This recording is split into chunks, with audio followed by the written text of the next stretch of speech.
Hello everybody and welcome back to my channel to another book review video. Today I have a very special episode for you because I'm reviewing my longest book yet. I am of course talking about the book that was so long it had to be split into two parts. I am talking about Stephen King's The Stand. And like we always do, let's start with the book cover. And this time we have two books for the price of one. Basically, it's the same book, but it's so long it had to be cut into two separate books. And I'm having a Slovenian translation, so that's why the title is called Obstan and not The Stand. But believe me, this is the stand. This is the first part. As you can see, it has this nice book cover. I believe these are the eyes of Randall Flagg, and we have this shadow guy walking through like post-apocalyptic world. And on the back side we have Mother Abigail. I think her name is Abigail. I'm not too sure. I think her name is Mother Abigail. And she's playing her guitar and she's looking kind of creepy. I'm not gonna lie, like this picture of her is kind of creepy. Don't you agree? But yeah, this is the first part. And this is the second part. And you have like this ruined city and like bodies everywhere and the road leading to the city. I'm guessing this is Las Vegas, I'm not too sure. On the back side you have like a zombie hand, not really, but you know, like a sick person's hand. You have this radioactive barrel, and you have this raven here, which is again Randall Flagg from the story. So yeah, this is a hardcover book, and it was not the cheapest purchase, but I like these two books. You know, I had to buy them and put them into my Stephen King collections. And yeah, this is my longest book I have read so far, like from any author, from any writer. This is the longest one so far. And yeah, I like these two covers, you know, they are simple, but I like them. Okay, so what is The Stand about? Well, it's a long story, let me just say that. Like, there's this, okay, the story is goes like this. In this top secret military base, they are doing some biological experiments on like viruses and bacteria. And one day one of the viruses escapes and basically infects everyone in that secret facility. Everyone gets infected, everyone starts coughing and dying, and everyone is killed inside that military base except for one soldier, and this happens in the first chapter, so this isn't a spoiler. That soldier escapes and basically he ends up like barely alive at some gas station in the middle of nowhere, and he starts coughing there, and basically he infects the people that are around him and, you know, trying to help him, and those people infect more people, and basically the epidemic spreads around the world. Sound familiar? 2020. And yeah, and in a few months basically the whole world is contaminated, and people start dying, and I think it's explained in the book like 95 or 98% of the human population dies from that plague. Like, it's really catastrophic, like society totally collapses. But some people are immune, and we don't know why. For example, our main protagonists, they are immune to the virus. They don't know why, but yeah, they survive the apocalypse, and soon they start having these weird dreams. And what's weird is that everybody is dreaming the same thing, well, the same two things. It depends on the person. Some people, they are dreaming of this old black lady playing the guitar on her small farm in the middle of cornfield, while others are having nightmares about this black man, standing on the edge, watching over them, being angry and all that stuff, like having those evil eyes. And the dreams, they are repeating night by night, and the people who are having the bad dreams, the nightmares about the evil black man, they start rallying to his side.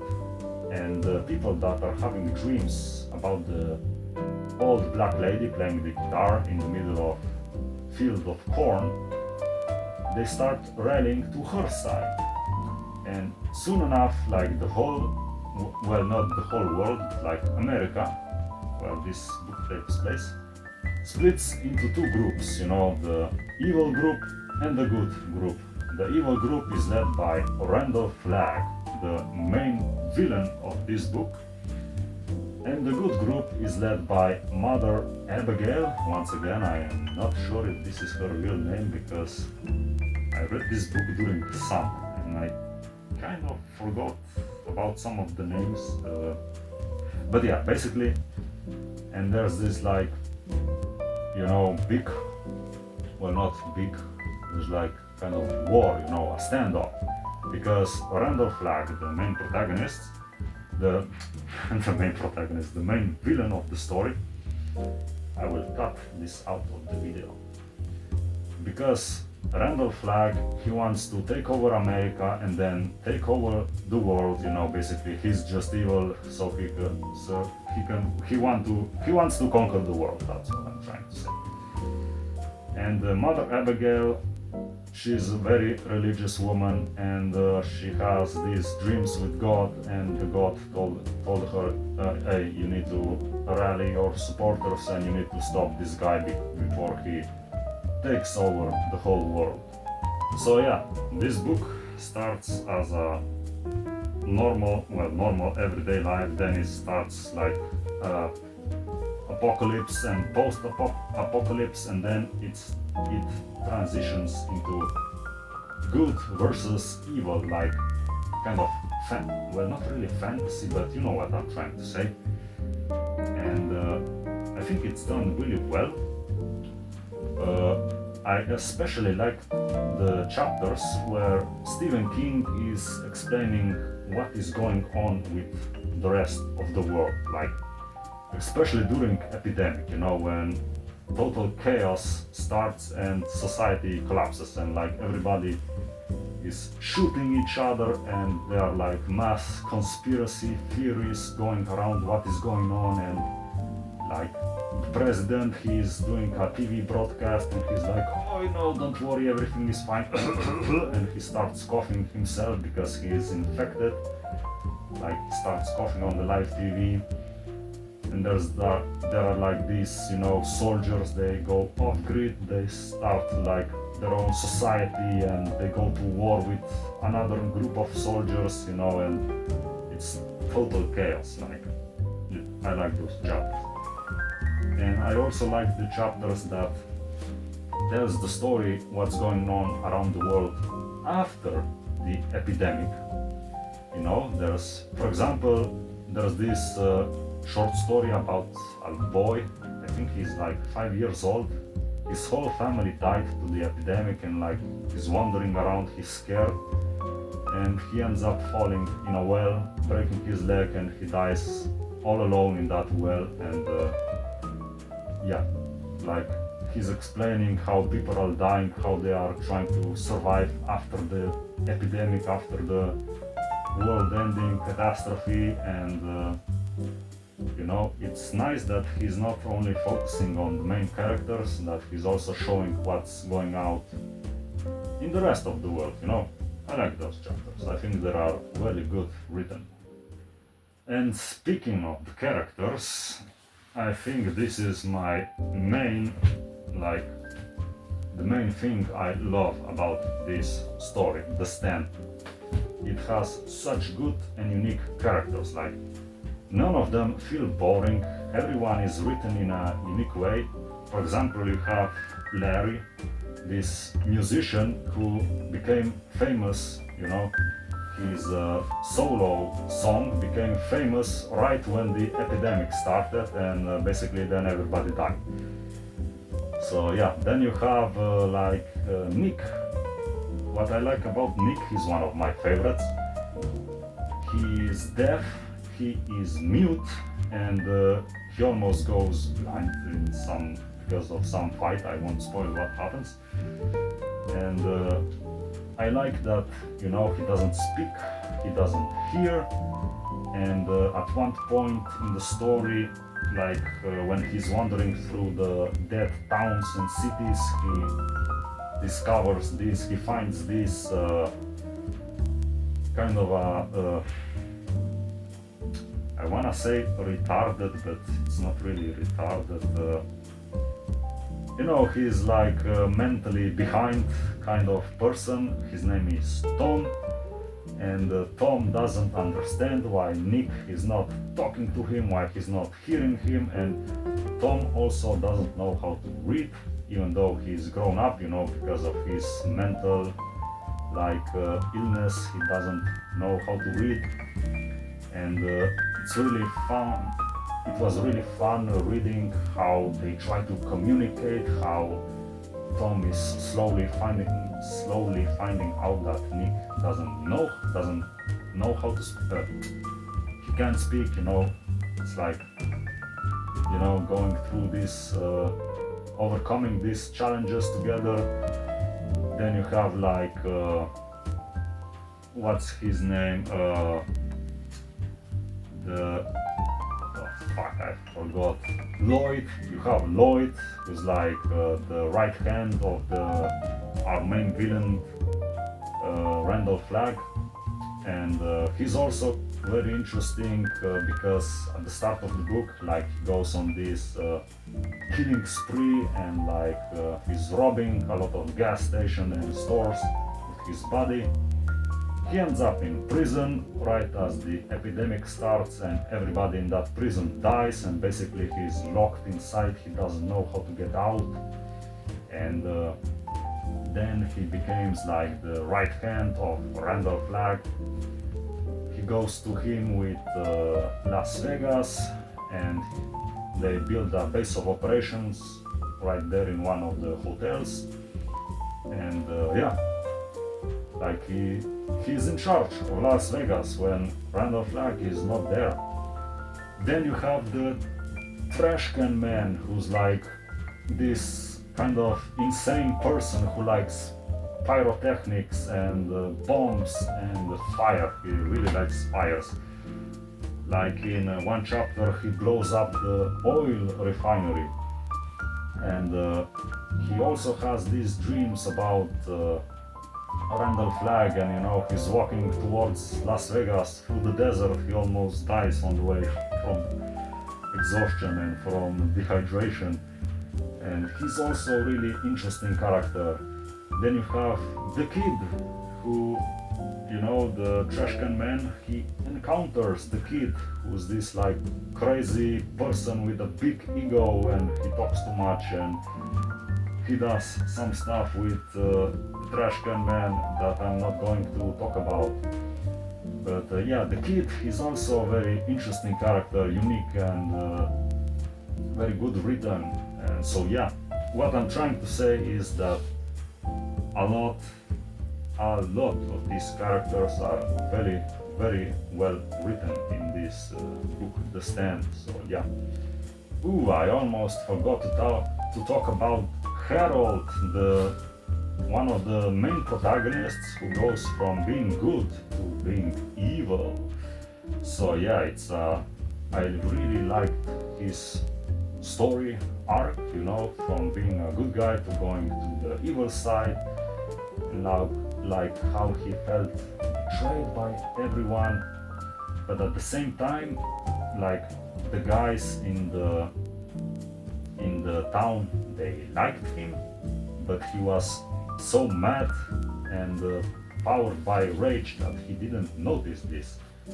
Because you know, if he somehow forgave them, if he didn't go through with his plan, what he does in the book, I think they would accept him really well in the city. You know, he would fit right in with the new community built right after the epidemic. But yeah, he goes through with his plan, he does some evil stuff, and because of him, one of my favorite characters dies. I'm not going to mention who or you know how he dies, but yeah, like I said, he's also one of my favorite characters. There are just so many good characters in this book, like it's crazy. Okay, like I already mentioned, the Stand. I'm very sorry. The Stand is a long book. It's a long story, and it's very well written.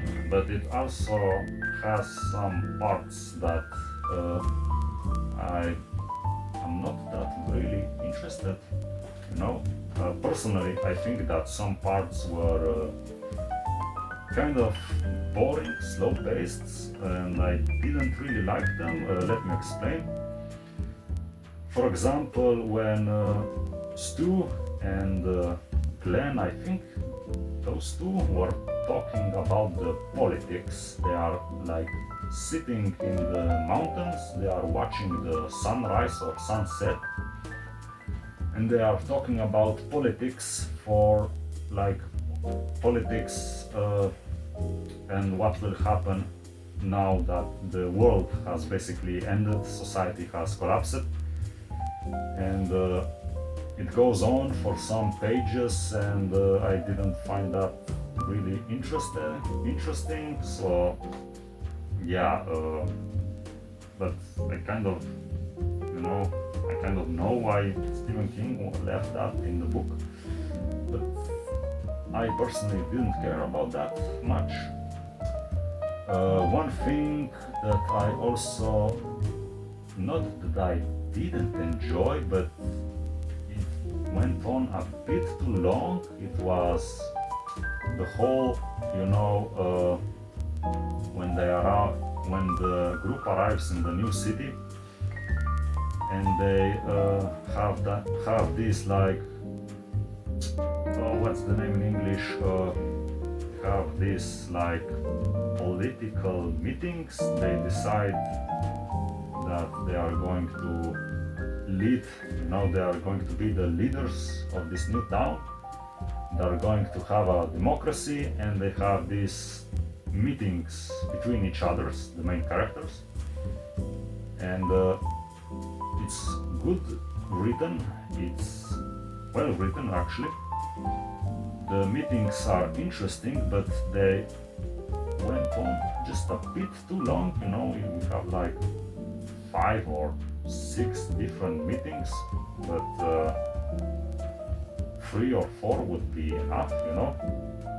It goes a bit too long, and you kind of feel like you know, it's not fast-paced as it was before. You know, the story goes a bit slower during those chapters. What else? One thing I would also like to complain about in The Stand is that at one point in the story, we are introduced to so many new characters at once that it's overwhelming. You know, I'm talking about when Nick and Tom are, you know, they meet. I think it's no, it's not Glenn. Fuck, I forgot his name. When they meet the guy with the like pickup truck in the middle of nowhere, when they meet him, after they encounter that tornado, when they meet that guy, at that point we have so many new characters in like such short time that it's hard to know, you know, it's hard to know everybody, it's hard to care about everybody, because with the main characters we have hundreds and hundreds of pages, you know, following them, exploring their lives. But with new characters, they are just new characters thrown into the story. And yeah, it's really overwhelming. Luckily, not all of them appear that much later in the book, so yeah, they only appear in that short window of time, luckily. Because if we had that many main characters throughout the whole story, I don't know, I would have to keep notes on some paper, like who is who. Another thing I would like to criticize, well, not really criticize, okay, criticize, the character Franny Goldsmith, I think her name is Franny Goldsmith. I find her kind of annoying. Like, she's the most annoying character in this whole book, you know. And I didn't like how she had so much attention in all of the, like, she has so many chapters written about her. Like, why not give those chapters to some other interesting characters? Why so many chapters are given to her, you know? She's the most annoying of them all.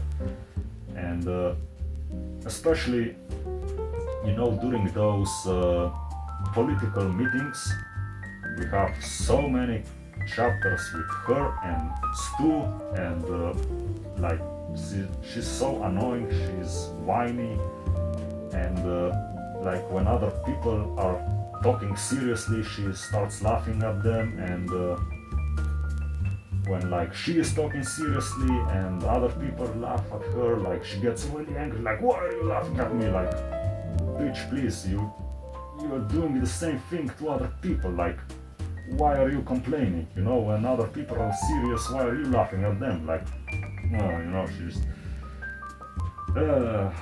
like, for the most part she's fine, but you know, during some moments she gets really annoying. And yeah, I wished some other character would take her place, and some other character would survive until the end, like she did.